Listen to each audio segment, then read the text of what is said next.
नमस्कार शेतकरी मित्रांनो. आज आपण आलो आहोत पुणे जिल्ह्यातील पुरंदर तालुक्यातल्या पिंपळे गावामध्ये.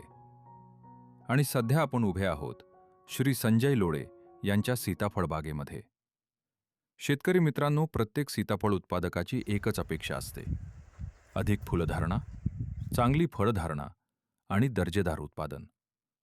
मग श्री संजय लोळे यांनी त्यांच्या सीताफळ बागेत कोणते व्यवस्थापन केले, त्यांना कोणते अनुभव आले आणि त्यांच्या बागेमध्ये नेमके कोणते सकारात्मक बदल दिसून आले, हे सर्व जाणून घेण्यासाठी आणि त्यांचा प्रत्यक्ष अनुभव ऐकण्यासाठी हा व्हिडिओ शेवटपर्यंत नक्की पहा. चला तर मग भेटूया श्री संजय लोळे यांना आणि जाणून घेऊया त्यांच्या यशस्वी सीताफळ बागेची कहाणी.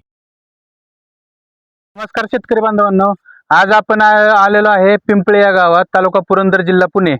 आज आपण संजय लोळे साहेबांच्या प्लॉटवरती आलेलो आहे. तर त्यांना विचारूया आपण सीताफळ स्पेशल आणि 10-54-10चा रिझल्ट त्यांना कसा वाटलेला आहे.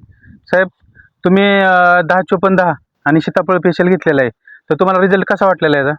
रिझल्ट एकदम याचा छान आहे आणि रिझल्ट तुम्ही पाहू शकता समोर.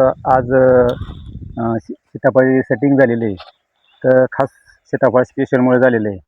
आज गावात जरी पाहिलं तरी सेटिंगचा प्रॉब्लेम सगळीकडेच आहे, पण माझ्या बागाला तरी मला असं वाटतं की यश वाढल्याबद्दल बऱ्यापैकी सेटिंग झालेलं आहे. माल बी चांगला आहे आणि अजून त्याचं फुल पण निघते ना, अजून सेटिंग चालू आहे.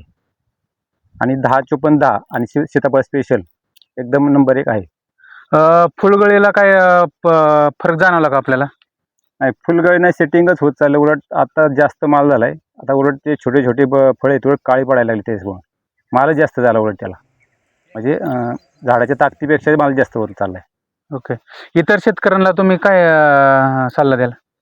इतर शेतकऱ्यांना मी सांगेन की हे सीताफळ स्पेशल एकदम खास आहे आणि ते वापरावं लोकांनी. त्याचा रिझल्ट एकदम चांगलेला आहे. धन्यवाद.